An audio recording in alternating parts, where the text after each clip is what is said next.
हे guys, welcome back.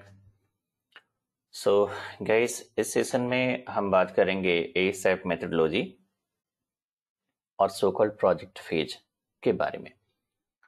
Previous session में मैंने बताया था कि ड्यूरिंग इम्प्लीमेंटेशंस जो है, जो भी इम्प्लीमेंटेशंस करते हैं हम फॉर एनी ऑर्गेनाइजेशंस, तो वो जो इम्प्लीमेंटेशंस होता है उसमें बहुत सारे मल्टीपल एक्टिविटी परफॉर्म होते हैं।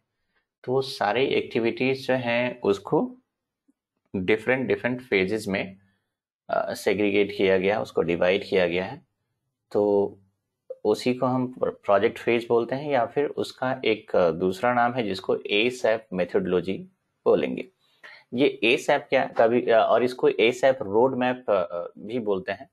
लुक एट हियर अभी। Okay, look at here. So SAP SAP road map methodology और एसएप मेथोडोलॉजी ये सब एक ही है, या प्रोजेक्ट फेज।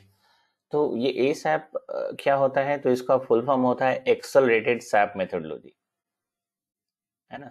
ये जो 5 फेजेस में हमने जो इसको डिवाइड किया है, तो एक काइंड ऑफ मेथोडोलॉजी है जो एसएपी ने डेवलप किया। एसएपी के अकॉर्डिंग जो है हमारा जो भी एक्टिविटी है उसको फेजेस वाइज है, आप उसको डिवाइड करके प्रोसीड करेंगे तो फिर क्या होगा, आपका जो इम्प्लीमेंटेशन का स्पीड है वो एक्सेलरेट हो जाएगा। एक्सेलरेट का मतलब क्या होता है, वो इंक्रीज हो जाएगा, बढ़ जाएगा, है ना। तो हम उसको with in specified time limit, जो आपके क्लाइंट ने आपको एक डेडलाइन दिया है कि ये 8 मंथ के अंदर में इम्प्लीमेंटेशन कंप्लीट हो जाना चाहिए, तो कैसे हो जाएगा आपका इम्प्लीमेंटेशन 8 मंथ के अंदर या 7 मंथ के अंदर? कोई ना कोई एक प्लान के अकॉर्डिंग आप प्रोसीड करेंगे तभी होगा, है ना। अभी ऐसा तो है नहीं कि अभी कोई और एक्टिविटी कर रहे हैं, फिर नेक्स्ट डे कुछ और करेंगे, फिर कुछ और करेंगे, नहीं। स्ट्रैटेजी वाइज, प्लान वाइज जो है हमें प्रोसीड करना है। तो वो जो है एक प्री डिफाइंड प्लान एसएपी ने ऑलरेडी दिया है, एक मेथोडोलॉजी ऑलरेडी एसएपी ने दिया हुआ है, that is called ASAP methodology. So इस मेथोडोलॉजी के अकॉर्डिंग क्या करना है आपको, एसएप मेथोडोलॉजी के अकॉर्डिंग जो एंटायर एक्टिविटी है उसको 5 फेजेस में जो है, एंटायर इम्प्लीमेंटेशन का जो एक्टिविटी है उसको 5 फेज में डिवाइड कर देना है। और फेज वाइज जो है एक एक करके हमें उसको, जो भी जैसे फेज 1 में कुछ एक्टिविटी हमने परफॉर्म किया, फेज 2 में किया, फेज 3 में किया, 4 में किया, 5 में फाइनली गो लाइव हो जाता है। तो इस तरह से जो है क्या होगा, हमारा जो भी ऑब्जेक्टिव है, गोल है, उसको हम बहुत जल्दी अचीव कर सकते हैं। ठीक है। और ये चीज ऐसा नहीं है कि ये फेज वाइज जो हमने डिवाइड किया वो सिर्फ एसएपी में ही होता है, बाकी आपके पास और भी अगर कोई एक्टिविटी है, कोई वर्क है ना। चाहे वो जैसे मैंने प्रीवियस सेशन में कोई एग्जांपल दिया होगा कंस्ट्रक्शन से रिलेटेड कि हाँ, अ, या फिर मैं अभी जैसे इसी सेशन में बोलता हूँ, लेट्स सपोज एक बिल्डिंग कंस्ट्रक्ट हो रहा है। तो वो बिल्डिंग जब कंस्ट्रक्ट होता है तो अभी देखिए, अभी आप कहीं भी जाते हैं, लेट्स सपोज कोई फ्लैट वगैरह परचेज करने, तो ग्राउंड पे तो कुछ होता नहीं है, फिर भी वहां पे एक स्मॉल ऑफिस होता है और वहां पे जो है कोई ना कोई बैठा होता है जहां पे आप जाके पूरा इंक्वायरी करेंगे और फिर आप पेमेंट करेंगे, आप फ्लैट परचेज कर रहे हैं। तो वहां पे क्या है, एक इनका एक प्लान है जो कि आप परचेज कर रहे हैं कि हाँ यहाँ पे कंस्ट्रक्शन स्टार्ट होगा, तो ये अगले 2 महीने में हमारा जो भी इसका जो फाउंडेशन है वो अब बन जाएगा। उसके बाद फिर हम उसमें जो पिलर्स वगैरह हैं उसका कंस्ट्रक्शन स्टार्ट होगा, फिर उसके बाद जो है उसको थर्ड फेज में जो है हमारा वो जो भी वॉल्स वगैरह है उसको हम उसमें कंस्ट्रक्ट करेंगे। फोर्थ फेज में जो है डोर्स एंड विंडो इंस्टॉलेशन होगा, है ना, प्लास्टर्स वगैरह होगा। फिफ्थ फेज में फिर क्या होगा, उसका वायरिंग होगा इलेक्ट्रिसिटी के लिए, है ना। और सिक्स्थ फेज में जो है उसको फिर हम कलर करेंगे, पेंट करेंगे। और लास्ट में सेवेंथ फेज में क्या होगा, इनॉग्रेशन होगा, यानी कि ओनरशिप जो है ट्रांसफर हो जाएगा, आपको जो भी फ्लैट का की है वो आपको हैंड ओवर कर दिया जाएगा। और ये फिर क्या करेंगे, फेज वाइज जो है एक टाइमलाइन अभी स्पेसिफाई करेंगे, डेडलाइन की, ये फेज 1 जो है इतना टाइम लगेगा, फेज 2 में इतना लगेगा, ऐसे करके हम आपको 2 साल में ये जो है आपका जो भी फ्लैट है हम उसको हैंड ओवर कर देंगे, है ना। तो उसके अकॉर्डिंग वो अपना जो भी स्ट्रैटेजी बनाएंगे कि हाँ उनको कितने जो है मतलब लेबर्स चाहिए, इसको विद इन जो भी हमारा डेडलाइन है उसमें कंप्लीट करने के लिए कितना और जो है उनको वर्क करना है। तो वैसा ही जो है एसएपी में भी है, ये जो भी एक्टिविटी है उसको हमें 5 फेज में, ये स्टैंडर्ड है गाइज, ऐसा नहीं है कि आप अपने मन से जो है आप उसको 7 फेज में कर दें या 8 फेज में कर दें। रियल टाइम में क्या होता है वो तो कोई देखने नहीं जाता, बट एसएपी ने जो है ये ऐसा आपने दिया हुआ है स्टैंडर्ड कि हाँ भाई आप ये 5 फेजेज में जो भी आपका इम्प्लीमेंटेशन एक्टिविटी है उसको हम 5 फेज में सेग्रीगेट करेंगे, ठीक है। तो ये फेज वाइज जो है कुछ कुछ एक्टिविटीज है जिसको हमें देखना है, one by one I am going to explain, ठीक है। नाउ फर्स्ट फेज में क्या होगा, look at here, the first phase is called project preparation. ये बिल्कुल इनिशियल फेज है ना, इनिशियल फेज है। यहाँ पे क्या होगा, during this phase the team goes through initial planning and preparation of SAP project. यहाँ पे क्या होगा, team size and team member. अभी क्या है, जैसे कि प्रीवियस सेशन में मैंने बताया कि जो भी एक प्रोजेक्ट फाइनलाइज हो गया कि ये प्रोजेक्ट जो है इस पार्टिकुलर कंपनी को जाता है, तो सबसे पहले प्रोजेक्ट क्या होगा, प्रोजेक्ट जो है एक डिलीवरी मैनेजर को हैंड ओवर किया गया, या जो भी वो जोनल हेड है ना, उनको हैंड ओवर किया गया। उन्होंने क्या किया फिर, ही हायर्ड और शी जो भी है, उन्होंने हायर किया एक प्रोजेक्ट मैनेजर को कि आप जो है इस प्रोजेक्ट के लिए you are going to handle this project as a project manager.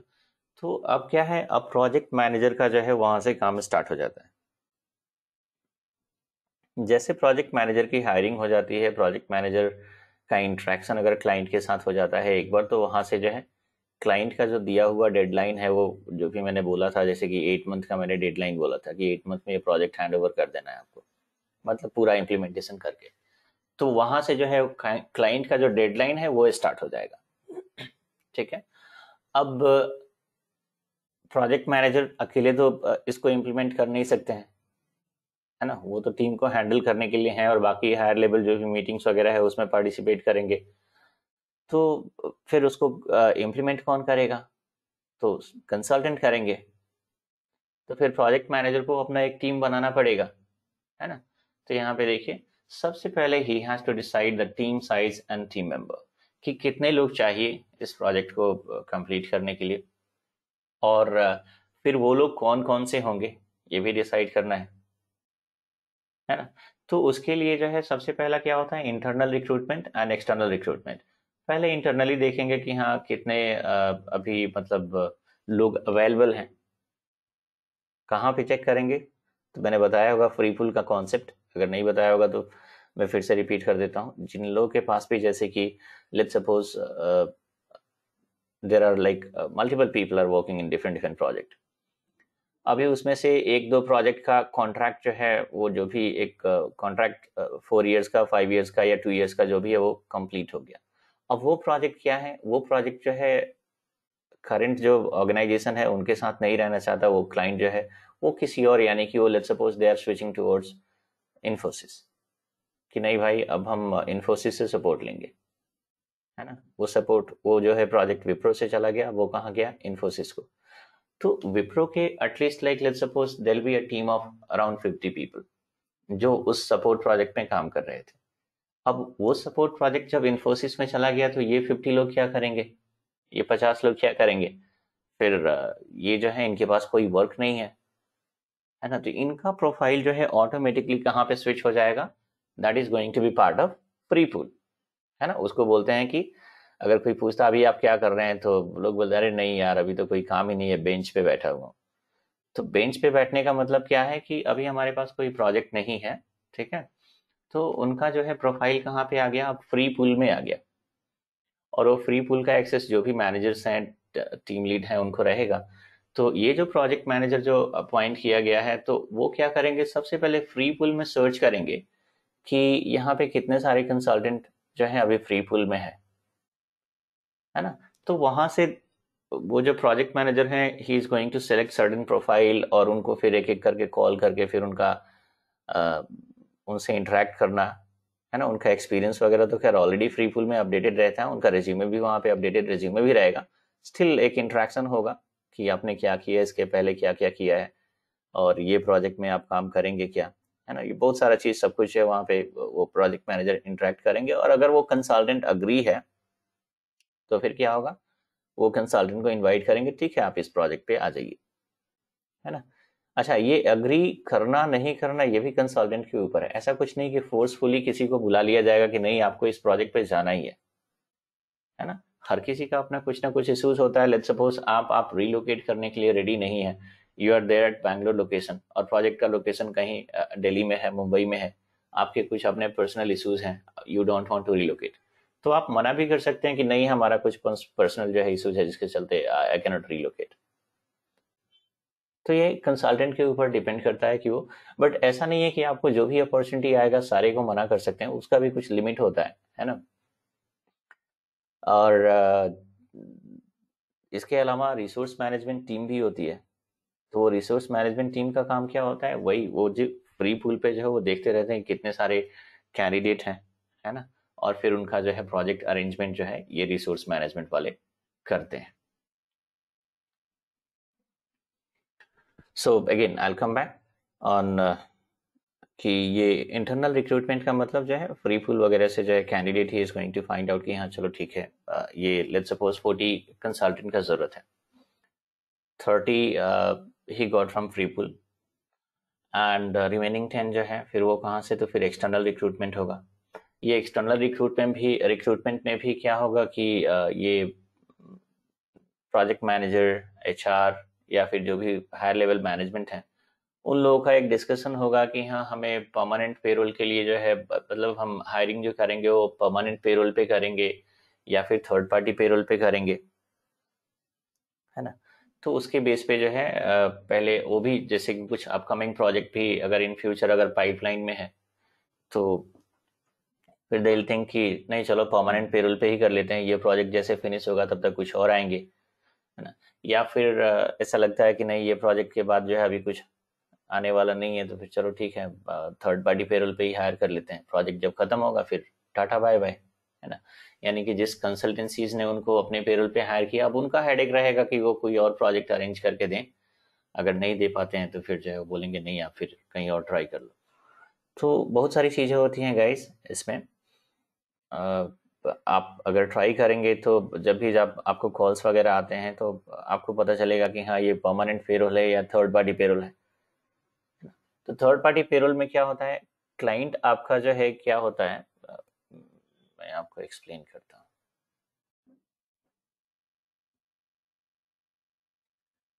अब यहाँ पे देखिए थर्ड पार्टी पेरोल में क्या होगा, क्लाइंट कौन है, टाटा मोटर है, और इम्प्लीमेंटेशन कौन कर रहा है, लेट्स सपोज विप्रो टेक्नोलॉजी, है ना। तो आपको क्या करना है, और आपका पेरोल कंपनी क्या है, जो भी एक मान लीजिए XYZ कंसल्टेंसी है या टेक जो भी है, तो इसके पेरोल पे आप काम करते हैं, है ना। और कौन से प्रोजेक्ट पे, किसका प्रोजेक्ट है, तो प्रोजेक्ट जो है ये विप्रो का है, और क्लाइंट कौन सा है, ये टाटा मोटर का है। थोड़ा सा कॉम्प्लिकेटेड लग रहा होगा, है ना। सो अभी क्या होगा कि जैसे मैंने बोला ये विप्रो टेक्नोलॉजी को ये प्रोजेक्ट मिला टाटा मोटर का, है ना। तो ये विप्रो टेक्नोलॉजी जो है उसने क्या किया, एक प्रोजेक्ट मैनेजर को अपॉइंट किया, और वो प्रोजेक्ट मैनेजर जो है he is going to hire the candidates. तो इंटरनली जो भी फ्री पूल में है उसमें से मैक्सिमम कैंडिडेट ले लिया, और जो भी 20% जो बाकी हैं उनको फिर एक्सटर्नल रिक्रूटमेंट के लिए गए। तो परमानेंट पेरोल पे भी हायर कर सकते हैं और थर्ड पार्टी पेरोल पे भी बुला सकते हैं। थर्ड पार्टी पेरोल में क्या होगा, अगर आप थर्ड पार्टी पेरोल पे काम करते हैं, लेट्स सपोज परमानेंट पेरोल पे काम करते हैं, तो ये प्रोजेक्ट जैसे फिनिश हो गया तो उसके बाद आपका क्या होगा, आप फ्री पूल में है, आपका जो है you are sitting on the bench, है ना। उस केस में भी आपको सैलरी मिलेगी, आपको पैसे मिलेंगे, है ना। परमानेंट पेरोल वाले को, थर्ड पार्टी पेरोल वाले को क्या होगा, थर्ड पार्टी पेरोल में क्या होगा, आपकी जो पेरेंट कंपनी वो विप्रो नहीं है, वो XYZ कंसल्टेंसी है। तो थर्ड पार्टी पेरोल जैसे ये टाटा मोटर का प्रोजेक्ट खत्म हो गया, वो विप्रो फिर बोलेंगे जो भी ये थर्ड पार्टी पेरोल वाले कैंडिडेट हैं कि भाई अब आप अपना जो भी आपकी पेरोल कंपनी है उनसे पूछिए कि अब नेक्स्ट आपको वो क्या असाइनमेंट दे रहे हैं, कहाँ से दे रहे हैं, हमारा तो काम खत्म हो गया, इतना ही हमारा कॉन्ट्रैक्ट था, है ना। तो विप्रो जो है ये XYZ कंसल्टेंसी जो है इसको पेमेंट देना बंद कर देगी। अब जैसे इनको पेमेंट मिलना बंद हो जाता है तो फिर ये क्या करेंगे, इनके पास अगर कुछ और प्रोजेक्ट है, कहीं और से कुछ रिक्वायरमेंट आया, तो ये सेम कैंडिडेट को डाइवर्ट कर देंगे कि आपको जो है IBM का एक प्रोजेक्ट है उस पर आप काम कर लीजिए, या किसी और कंपनी का प्रोजेक्ट है आप उस पर काम कर लीजिए। अगर कुछ भी नहीं है तो फिर वो बोलेंगे कि चलो आप कहीं और देख लो फिर, है ना। क्योंकि ये कंसल्टेंसीज पेमेंट कैसे करते हैं गाइस, लेट्स सपोज अभी विप्रो ने डिसाइड किया कि आप हमें कैंडिडेट सप्लाई करो, हम उनको 12 लाख पर एनम जो है CTC देंगे। अब ये 12 लाख का जो है लेट्स सपोज डिस्कशन हुआ, अब ये कंसल्टेंसीज क्या करेंगे, फिर ये मार्केट से जो है कैंडिडेट उठाएंगे, किसी को 8 लाख का दिया, किसी को 9 लाख का दिया, और ऊपर से बाकी जो रिमेनिंग अमाउंट है वो उनका बेनिफिट हो गया, है ना। तो इस तरह से जो है थर्ड पार्टी पेरोल कॉन्सेप्ट जो है काम करता है। और भी बहुत सारी चीजें हैं, but anyway I will come back on this ASAP methodology. So first phase में क्या हो रहा है गाइस, तो team size and team member, है ना, ये डिसाइड करना है। और ये कौन करेगा, ऑफकोर्स प्रोजेक्ट मैनेजर। और फर्स्ट फेज में जो भी काम होता है वो प्रोजेक्ट मैनेजर का ही होता है, कंसल्टेंट का कुछ खास तो है नहीं अभी, क्योंकि कंसल्टेंट आए भी नहीं है अभी, है ना।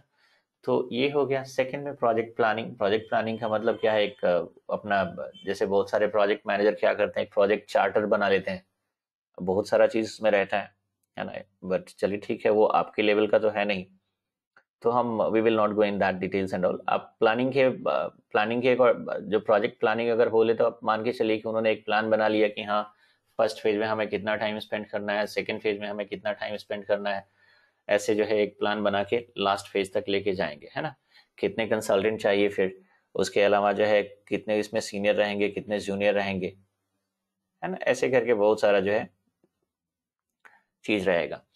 अच्छा, सो फर्स्ट फेज में क्या हो रहा है, टीम साइज, टीम मेंबर, उसके बाद प्रोजेक्ट प्लानिंग रहेगा। Kick off meeting. Kick off meeting क्या होता है गाइस, किक ऑफ मीटिंग का मतलब लेट्स सपोज ये प्रोजेक्ट मैनेजर ने टीम साइज डिसाइड कर लिया और टीम मेंबर कौन कौन से हैं वो भी फाइनलाइज हो गया कि हाँ चलो 40 कंसल्टेंट का एक टीम रहेगा जो इसको इम्प्लीमेंट करेगा, और वो 40 कौन कौन से हैं वो भी फाइनलाइज हो गए, और उसमें से मैक्सिमम जो है लेट्स सपोज प्रोजेक्ट लोकेशन पे आ भी गए, इम्प्लीमेंटेशन जहाँ करना है, जो भी लोकेशन डिसाइड किया गया है उस लोकेशन पे सारे कंसल्टेंट आ गए, है ना।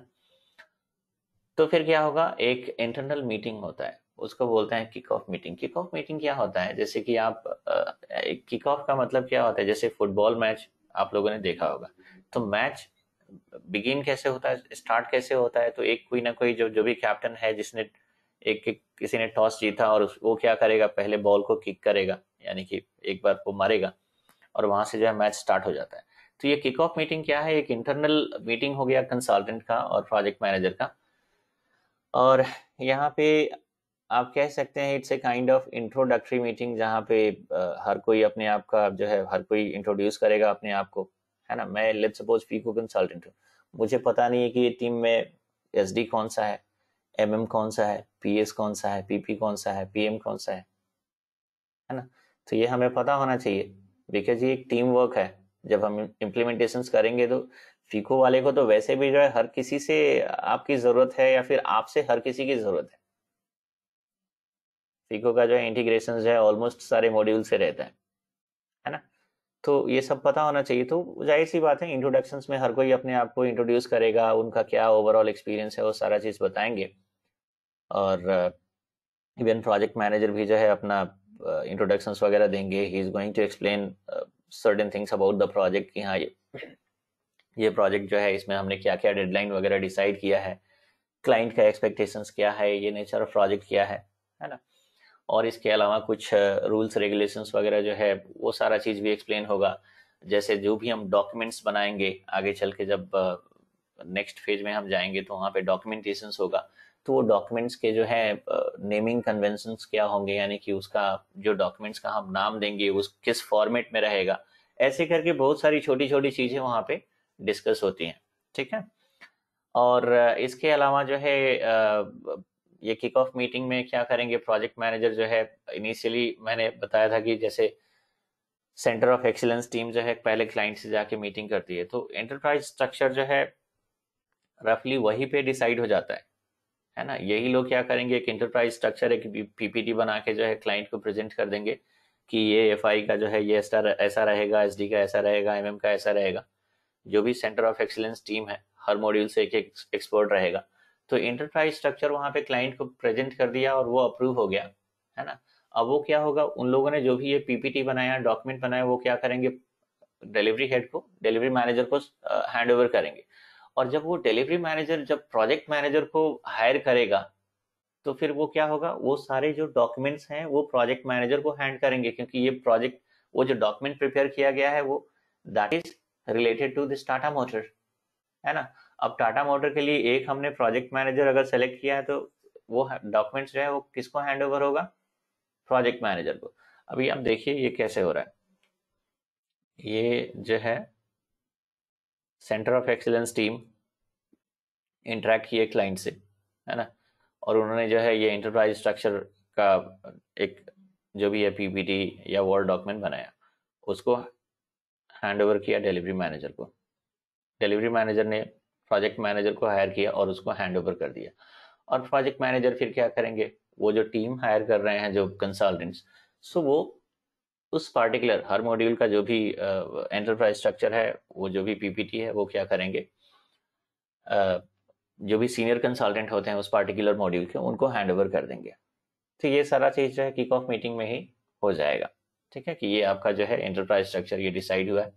हालांकि ऐसा कुछ नहीं कि वो फाइनल ही है, आगे चल के जब ब्लूप्रिंट फेज में हम जाएंगे तो वहाँ पे थोड़ा बहुत अगर चेंजेस चाहता है क्लाइंट, अगर कुछ चेंज करना, तो वो चेंज भी पॉसिबल है, बिकॉज ये जो पीपीटी बना दैट इज नॉट फाइनल। जो ब्लूप्रिंट में हम स्पेसिफाई करेंगे वही फाइनल होता है ना। तो ब्लूप्रिंट क्या है वो भी हम डिस्कस करेंगे। तो यहाँ पे जो है फर्स्ट पेज में ये इतने ही सारे एक्टिविटी होंगे, team size, team member, project planning, kick off meeting में वो सारे कंसल्टेंट आ गए, एक इंटरनली एक मीटिंग हमने कंडक्ट कर लिया, और वहाँ पे जो भी ये डिटेल्स में से सारा चीज प्रोजेक्ट मैनेजर ने एक्सप्लेन कर दिया, क्या क्या एक्सप्लेन किया वो मैंने आपको बताया। उसके बाद क्या होता है, जैसे किक ऑफ मीटिंग फिनिश हुआ तो उसके बाद जो है फर्स्ट पेज फिनिश हो गया। अब हमारी एंट्री होती है नेक्स्ट पेज में, that is called blueprint page. अब ब्लूप्रिंट फेज में क्या होगा guys, look at here, in this phase consultant will have discussion with their respective department member. अभी ये क्या है, department member, that is called core team member, in short form it is called CTM, standard word है guys, अलग अलग organisations में इसका अलग अलग नाम भी दिया जा सकता है, बट वो कोर टीम मेंबर क्या है मैं आपको एक्सप्लेन कर देता हूँ इन डिटेल्स, डोंट वरी। अच्छा, अभी तक हमारा क्या हुआ था, जो भी डिस्कशंस हुआ है वो सब इंटरनली, यानी कि आपके जो भी आपके टीममेट्स हैं उनके साथ डिस्कशन हुआ, जो भी इंटरेक्शन हुआ, या फिर प्रोजेक्ट मैनेजर के साथ डिस्कशन हुआ, तो वो सब जो है they are the part of same team, you all are part of same team. Client के साथ तो हमारा कुछ डिस्कशन हुआ नहीं, है ना। और ये जो भी गैदरिंग है वो किसके लिए है, वो टाटा मोटर के लिए है, यानी कि उनका प्रोजेक्ट जो है हमें इम्प्लीमेंट करके देना है। तो जाहिर सी बात है अब हमें उनसे इंटरेक्ट करना है, उनका करंट प्रोसेस जो है, जो एग्जिस्टिंग प्रोसेस है उसके बारे में जानना है, देखना है, डिस्कशन करना है, डिस्कस करना है उसके लिए, है ना। तो अब हम सेकेंड फेज में क्या करेंगे, this is called business blueprint phase या BBP फेज, शॉर्ट फॉर्म में बोलते हैं। BBP means business blueprint.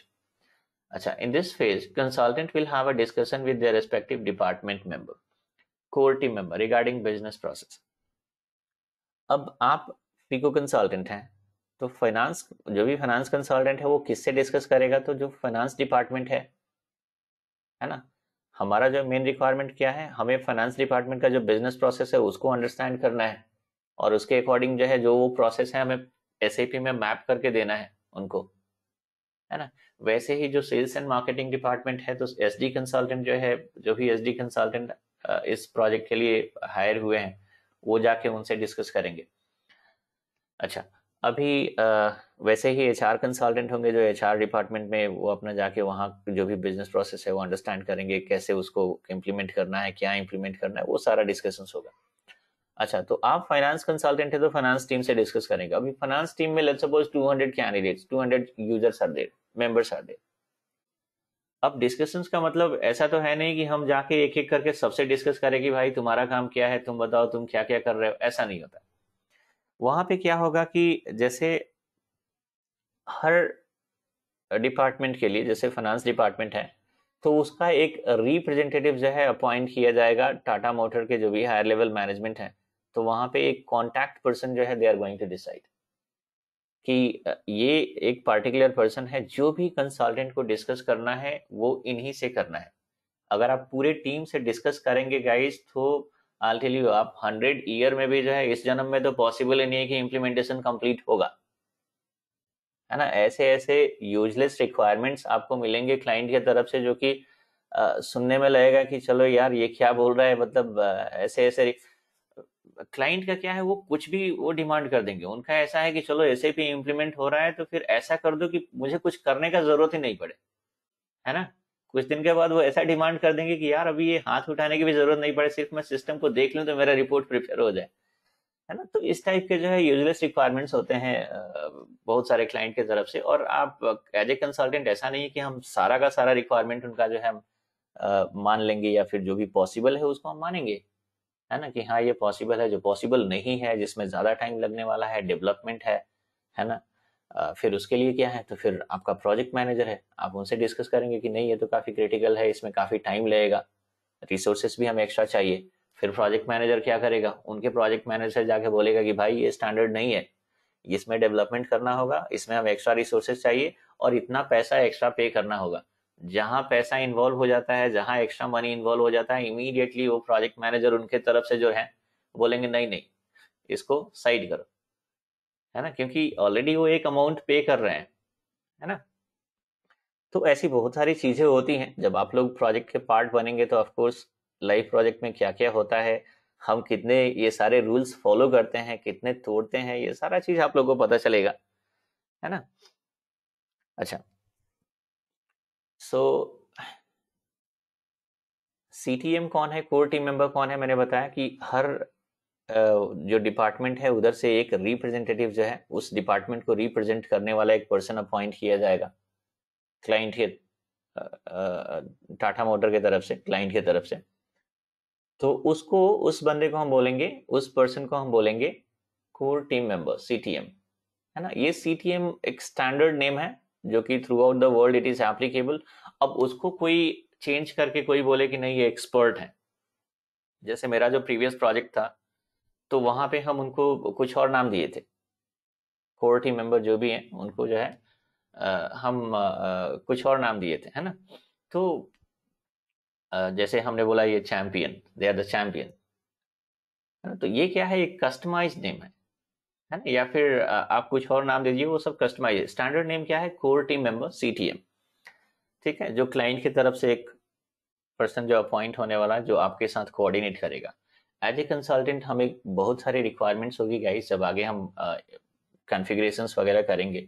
सो हर कॉन्फ़िगरेशंस में आपको क्लाइंट की तरफ से हमें कुछ ना कुछ इनपुट चाहिए, है ना। तो हमें तो पता नहीं है कि वो जो पर्टिकुलर लाइक जो आपको इनपुट चाहिए वो किससे मिलेगा, वो 200 या 300 जो पर्सन है उसमें से कौन सुटेबल पर्सन है जो हमें ये इंफॉर्मेशन देगा, ये तो आप नहीं जानते हैं, हम नहीं जानते हैं। तो हम किनको कांटेक्ट करेंगे, ये कोर टीम मेंबर को कांटेक्ट करेंगे। वी कैन से कि ये आपके एक तरह से काउंटर पार्ट हो गए, है ना, आपके काउंटर पार्ट हो गए क्लाइंट की तरफ से, ठीक है। सो हमारा जो भी डिस्कशन होगा वो कोर टीम मेंबर से होगा, और वो जो भी इंफॉर्मेशन हमें चाहिए वो कोर टीम मेंबर से ही हम लेंगे। और ये उनको पता है कि ये इंफॉर्मेशन, लेट्स सपोज अगर उनको अगर नहीं पता है कि हाँ इसका एग्जैक्ट जो है मतलब input, if he is unable to give at the current like this point of time, he will take time कि अब आप मेरे को कुछ टाइम दे दो, मैं जो भी इससे जो एसोसिएटेड पर्सन है मैं उनसे बात करके और डिटेल्स जो है मैं लेके फिर आपको हैंड ओवर करूंगा, है ना। तो ये काम होता है कोर टीम मेंबर का, हमारा जो भी इंटरेक्शन होगा वो कोर टीम मेंबर से ही होगा। तो इन this phase consultant will have a discussion with their respective department member, यानी कि core team member, regarding the business process, है ना। बिजनेस प्रोसेस फाइनेंस में जो है क्या क्या हो रहा है, कौन कौन सा एक्टिविटीज जो है परफॉर्म कर रहे हैं, जो करंट ईआरपी यूज कर रहे हैं उससे कितने सारे एक्टिविटी परफॉर्म हो रहे हैं, कितने सारे टाइप्स ऑफ रिपोर्ट्स जो है उससे आप लोग ले निकाल सकते हैं या ले रहे हैं, है ना। तो ऐसे बहुत सारे इंटरेक्शन होते हैं। अभी क्या है, ये जो भी डिस्कशन हो रहा है फिर क्या होगा, फिर उसको हमें रिकॉर्ड भी करना है ना। यानी कि जो भी डिस्कशन हुआ, आप क्लाइंट ने बोला कि हम ये टोटल जो है लेट्स सपोज हमारा ये 15 या 20 जो है एक्टिविटीज जो है वी आर परफॉर्मिंग, हमारा फाइनेंस टीम जो है ये 20 different different kind of activities they are performing, है ना। तो वो क्या करेंगे, फिर हमें रिकॉर्ड भी करना होता है। वो एक डॉक्यूमेंट बनाएंगे उसमें, है ना। एक डॉक्यूमेंट में रिकॉर्ड किया जाएगा कि ये जो आपका एग्जिस्टिंग प्रोसेस है, इसके अलावा कुछ एक्स्ट्रा अगर क्लाइंट का डिमांड है वो भी जो है हम जाके उस डॉक्यूमेंट में स्पेसिफाई करेंगे। जो रिपोर्ट्स जो है उसमें अगर क्लाइंट कहीं एक्स्ट्रा चेंजेस चाहते हैं, कुछ ऐड करना चाहते हैं, है ना, अगर वो पॉसिबल है हमें डिलीवर करना, तो फिर वो भी जो है हम क्या करेंगे, उसको भी हम एक एक जो भी डॉक्यूमेंट बना रहे हैं उसमें डालेंगे। तो ये सारा जो है, जो भी हमने एक डॉक्यूमेंट बनाया based on discussion with the client, उस डॉक्यूमेंट को हम क्या बोलते हैं, उसको बोलते हैं ब्लूप्रिंट डॉक्यूमेंट, है ना। और इसी ब्लूप्रिंट डॉक्यूमेंट के बेस पे फिर आगे हमें क्या करना है, एसएपी कॉन्फ़िगर करना है। एसएपी में जो है बहुत सारा कॉन्फ़िगरेशंस है, तो वो कैसे हम कॉन्फ़िगर करेंगे, क्या कॉन्फ़िगर करेंगे, वो ब्लूप्रिंट के बेस पे ही जो है कॉन्फ़िगर करेंगे उसको। ठीक है। तो ये ब्लूप्रिंट फेज में क्या हुआ गाइस, इन ब्लूप्रिंट फेज में जो है हमारा क्लाइंट के साथ सिर्फ डिस्कशन हुआ रिगार्डिंग द बिजनेस प्रोसेस। जो उनका रिक्वायरमेंट है हमने उसको रिकॉर्ड किया, है ना। ये रिकॉर्डिंग किस लिए जरूरत है guys, because I tell you, verbal communication पे आप कैसे ट्रस्ट कर सकते हैं। क्लाइंट ने कुछ बोल दिया और हम जो है अपना इम्प्लीमेंटेशन यानी कि कॉन्फ़िगरेशन से स्टार्ट कर दिया। हमको पता है कि क्लाइंट ने बोला है कि हाँ हाँ हमारा ये टोटल 20 एक्टिविटीज परफॉर्म कर रहे हैं। कल के क्लाइंट बोलता है नहीं नहीं हमने 20 नहीं बोला था, ये 22 बोला था, आपको सुनने में मिस्टेक हो गया। फिर आप क्या करेंगे, है ना। तो दैट्स वाई एक्चुअली, हाँ, सो बेस्ट वे, जो बेस्ट प्रैक्टिस मेथड है वो क्या है, आपको सबसे पहले जो भी हमारा डिस्कशन हो रहा है उसको एक एक डॉक्यूमेंट में जो है वो एक डॉक्यूमेंट प्रिपेयर करना है। जो भी उनका कोर टीम मेंबर के साथ जो डिस्कशन हुआ, जो भी उन्होंने बताया, जो भी जितने भी प्रोसेसेस हैं वो सारा जो है हमें एक रिकॉर्ड करना है particular in a particular document. और फिर हमें उसको क्लाइंट को देना है कि भाई ये देखो हमारा जो डिस्कशन हुआ है, यानी कि कोर टीम मेंबर को देना है कि ये देखिए हमारा जो डिस्कशन हुआ है इसके अकॉर्डिंग ये सारा चीज जो है आपने अपना डिमांड रखा है। ठीक है, ये आपका जो एग्जिस्टिंग बिजनेस प्रोसेस है ये हमें एसएपी में मैप करके देना है, और इसके अलावा जो है कुछ एडिशनल रिक्वायरमेंट आपने स्पेसिफाई किए हैं, है ना, जो हमें करके देना है, एसएपी में मैप करके देना है। तो ये हमारा इतना रिक्वायरमेंट है जो हमने यहाँ पे रिकॉर्ड किया है। अब हम क्या करेंगे, क्लाइंट को सेंड करेंगे, ये देखो ये हमने एक डॉक्यूमेंट ब्लूप्रिंट डॉक्यूमेंट बनाया और ये आपके रिक्वायरमेंट सारे डाल दिए, आप इसको देखो कि आप एग्रीड हो, इससे एग्रीड हैं, या फिर आप मतलब इसमें से कुछ ऐड करना रिमूव करना जो भी आप बताइए। तो ये जो है ना, इसको जो भी हमने डॉक्यूमेंट बनाया उसको क्या करते हैं, फर्स्ट फेज में मैंने क्या बोला था, फर्स्ट पेज में मैंने बोला था कि जो भी डॉक्यूमेंट प्रिपेयर्ड होता है उसका एक नेमिंग कन्वेंशन, यानी कि उसका नाम क्या रखेंगे, वो डॉक्यूमेंट का कुछ नाम रखेंगे ना। तो वो फिर कैसे रहेगा, तो सबसे पहले जो है लेट्स सपोज ये कौन सा डॉक्यूमेंट है, एडिज है, टू बी है, ब्लूप्रिंट है, फंक्शनल स्पेसिफिकेशंस है, ऐसे बहुत सारे डॉक्यूमेंट्स होते हैं गाइस। यूटी है, यूएटी है, यूटी में भी जो है डॉक्यूमेंट बनता है, यूएटी, आईटी, ये क्या है ये सब आगे डिस्कस करेंगे। तो अभी ब्लूप्रिंट बन रहा है तो बीबीपी डॉक्यूमेंट का नाम दे दिया, है ना। अच्छा, उसके बाद जो है ये सबसे पहले क्लाइंट का ही नाम दे देते हैं। ये कुछ भी हो सकता है गाइस, बट मैं एक स्टैंडर्ड यहाँ पे स्पेसिफाई कर रहा हूँ, ये टाटा मोटर के लिए। कौन सा डॉक्यूमेंट है, ब्लूप्रिंट है ना। फिर मॉड्यूल का नाम देना है आपको, कौन सा मॉड्यूल है, तो मॉड्यूल का हमने नाम दे दिया। और उसके बाद आपको क्या करना है, वर्जन का भी नाम देना है कि ये वर्जन 1.0 है। ठीक है, ये ऐसा रहेगा।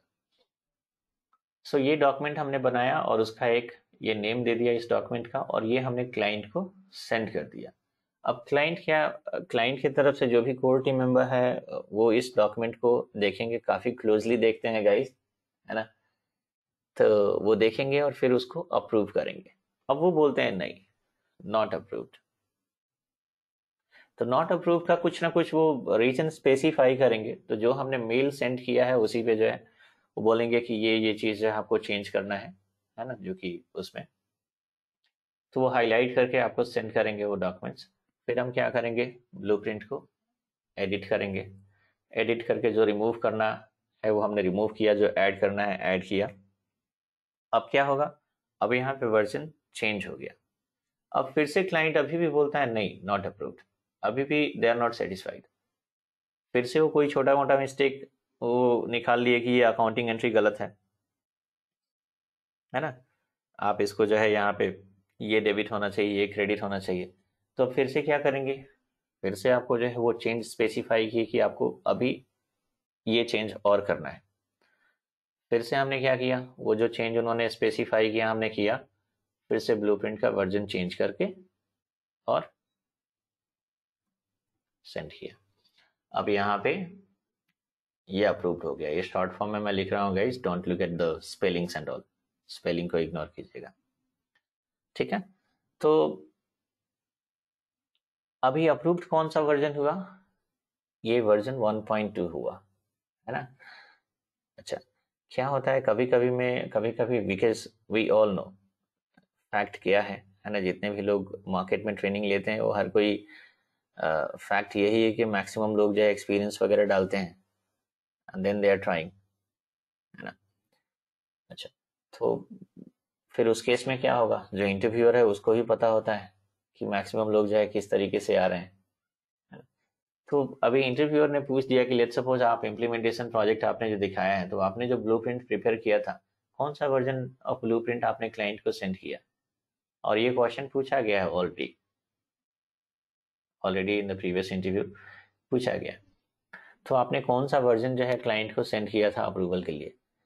आई टेल यू गाइस 80% लोग तो बोल ही नहीं पाते वहां पे, उनका माउथ ओपन ही नहीं होगा, है ना, कि यार वर्जन में क्या बोले, कौन सा वर्जन बोले, कुछ भी बोलेंगे तो ये गलत होगा क्योंकि उनको तो कुछ आइडिया है नहीं, है ना।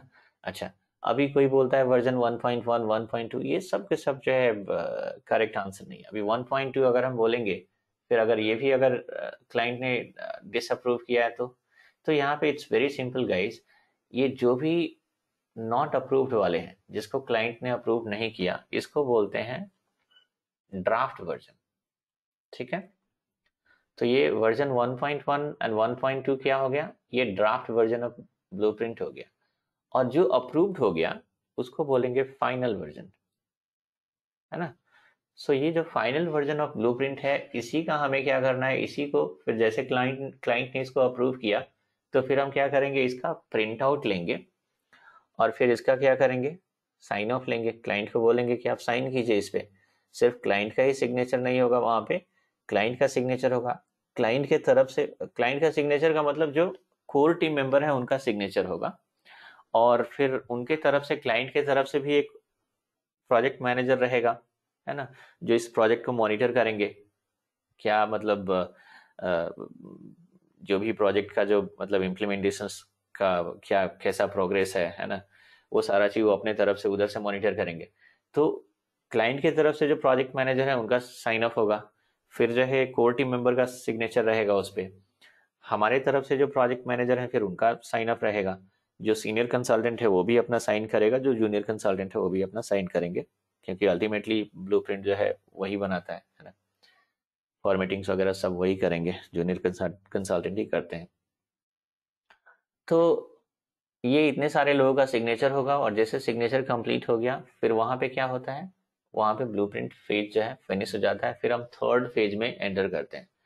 अब ये सिग्नेचर नेसेसरी क्यों है गाइस, ये अप्रूवल नेसेसरी क्यों है, क्योंकि जब अप्रूव्ड हो गया ब्लूप्रिंट, तो इसका मतलब क्या है कि हमने रिक्वायरमेंट्स जो भी है क्लाइंट की तरफ से जितना भी रिक्वायरमेंट था, हमने सबको क्या किया, एक डॉक्यूमेंट में स्पेसिफाई करके, और उसका हमने सिग्नेचर ले लिया, और हमने यानी कि एक काइंड ऑफ हमने प्रॉमिस किया कि भाई इतना हम डिलीवर करेंगे, है ना। इसमें से कुछ भी अगर मिसिंग है तो आप क्वेश्चन रेज कर सकते हैं कि इतना आपने प्रॉमिस किया तो इसको डिलीवर क्यों नहीं किया, है ना। अब तो क्लाइंट भी काफी स्मार्ट होते हैं गाइस, है ना, दे आर लाइक, ऐसा नहीं है कि सिर्फ जैसा हम बोल देंगे वो सिंपली मान लेंगे। अब वो क्या करते हैं, आउटसाइड से जो है ऑडिट टीम को बुलाते हैं, अगर विप्रो टेक्नोलॉजी इसको इम्प्लीमेंटेशन कर रही है, तो ऊपर से वो क्या करेंगे, वो किसी और को, डेलोइट को, पीडब्ल्यूसी को, ईएनवाई को, किसी को जो है उनके कंसल्टेंट को क्या करेंगे, एज एन वो एज एन ऑडिटर उसको बुला लेंगे कि आप, क्योंकि क्लाइंट को एसएपी का उतना आइडिया नहीं है ना, तो वो क्या करेंगे, फिर वो ऑडिटर को बुलाएंगे कि आप अपना सर्विस क्या देना है, कि आप देखो कि इन लोगों ने जो प्रॉमिस किया है वो सारे डिलीवर कर रहे हैं या नहीं कर रहे हैं, है ना। तो एनीवे ऐसा,